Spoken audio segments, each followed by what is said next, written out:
Assalamualaikum warahmatullahi wabarakatuh. Izin perkenalkan diri, nama saya Dita Sabrina dari kelas manajemen 22B dengan NPM 224110888. Di sini saya akan menjelaskan tentang analisis laporan keuangan, yaitu pengertian, tujuan, hingga metodenya. Pengertian laporan keuangan. Pengertian laporan keuangan adalah suatu laporan yang berisi informasi keuangan mengenai suatu badan usaha yang akan dipergunakan oleh pihak-pihak yang berkepentingan sebagai bahan pertimbangan dalam pembuatan keputusan. Laporan keuangan merupakan output dari proses akuntansi. Tujuan analisis laporan keuangan. Tujuan utama yang dilakukannya analisis pada laporan keuangan adalah mencari dasar pengambilan keputusan strategis serta dasar informasi perihal nilai bisnis. Namun, ada beberapa tujuan yang lebih penting. Mengapa analisis ini penting? Di antaranya adalah sebagai berikut. 1. Memahami potensi perusahaan untuk melunasi utang dan bunga, baik jangka panjang atau jangka pendek. 2. Memahami potensi perusahaan dalam memanfaatkan aset untuk menghasilkan keuntungan. Yang ketiga, mengetahui perubahan dalam posisi keuangan di suatu periode. Yang keempat, memproyeksikan seperti apa bisnis yang berjalan di periode selanjutnya. Yang kelima, menilai kinerja bisnis di periode yang sedang berjalan. Keenam, membandingkan nilai perusahaan sendiri dengan nilai kompetitor. Yang ketujuh, mengidentifikasi bagian keuangan yang mengalami kendala. 8. Menjadi bahan pertimbangan untuk investor semisal ingin melakukan investasi di perusahaan tersebut.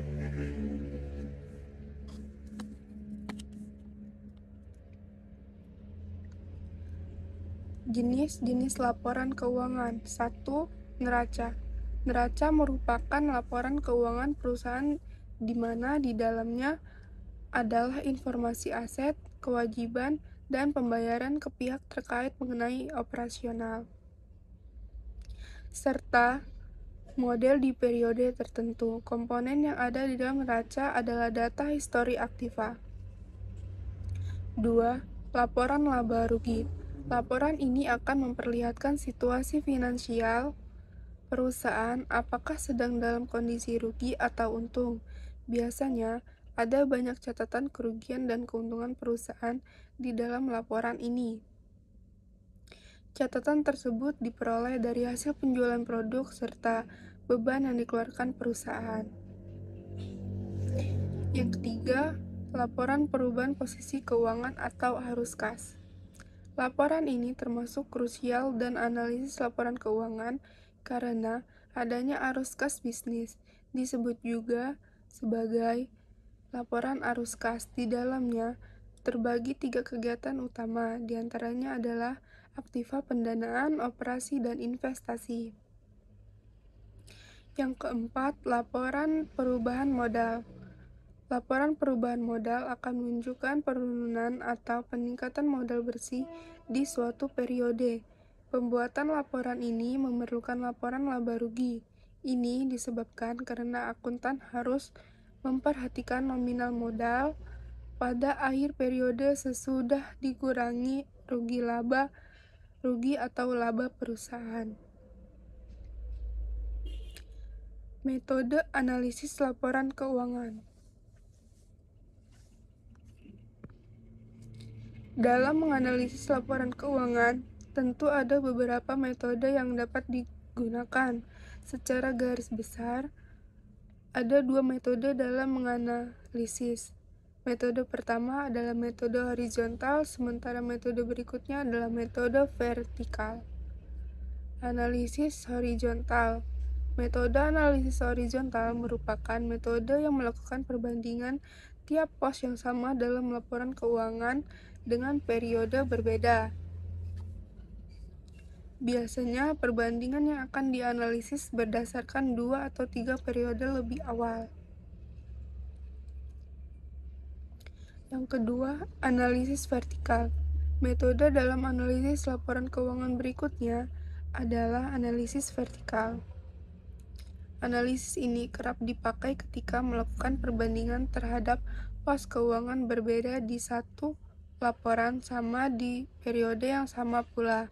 Metode ini kerap dikatakan sebagai metode statistik. Prosedur-prosedur dalam melakukan analisis laporan keuangan. Yang pertama, memahami latar belakang data perusahaan. Latar belakang data termasuk bidang usaha dan kebijakan akuntansi yang diterapkan oleh perusahaan. Yang kedua, memahami situasi yang mempengaruhi perusahaan. Kondisi ini termasuk informasi tentang tren atau kecenderungan industri, perusahaan, selera konsumen, perubahan teknologi, serta perubahan faktor ekonomi seperti tingkat bunga, pendapatan per kapita, pajak, dan tingkat inflasi.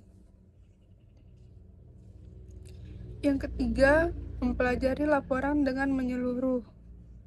Tujuannya adalah memastikan bahwa laporan sudah menggambarkan data dengan jelas, relevan, serta sesuai standar akuntansi keuangan. Yang keempat, menganalisis laporan keuangan. Gunakan metode serta teknik-teknik analisis yang telah dijelaskan di atas. Ini merupakan langkah terakhir agar analisis laporan keuangan dapat menginterpretasikan kondisi keuangan perusahaan dengan benar. Contoh analisis keuangan. 1. Analisis horizontal. Berikut ini adalah contoh analisis horizontal sederhana. Misalnya, pada tahun 2020, PT Sinar Abadi memiliki pendapatan senilai 800 juta. Sementara di tahun 2021, pendapatan perusahaan adalah senilai 850 juta rupiah. Dalam analisis horizontal, yang harus dicari pertama adalah persentase perubahan pendapatan di periode sebelumnya atau di 2020 dan periode setelahnya di tahun 2021. Berikut ini adalah rincian perhitungannya. Pendapatan tahun 2021 sampai pendapatan tahun 2020 dan atau pendapatan tahun 2020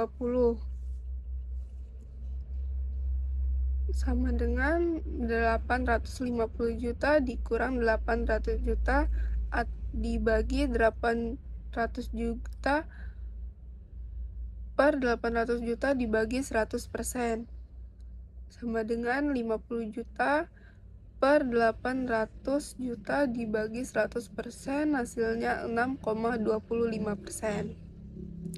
Maka pendapatan perusahaan PT Sinar Abadi mengalami peningkatan senilai 6,25% dari tahun 2020 ke tahun 2021. Yang kedua, analisis vertikal.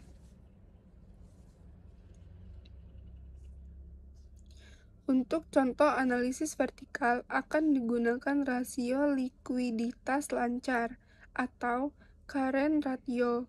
Misalnya, PT Sinar Abadi mempunyai total aset senilai 35 juta.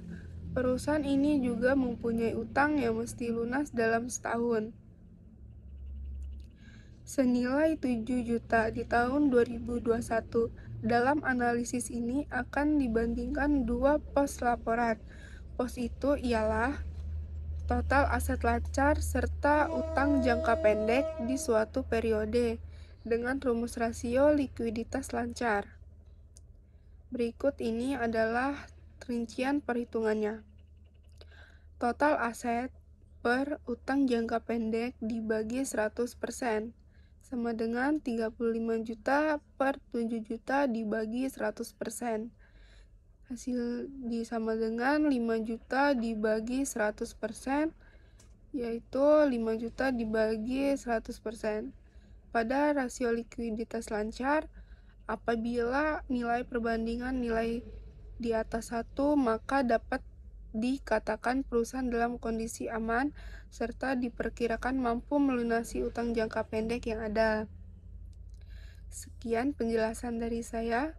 Wassalamualaikum warahmatullahi wabarakatuh.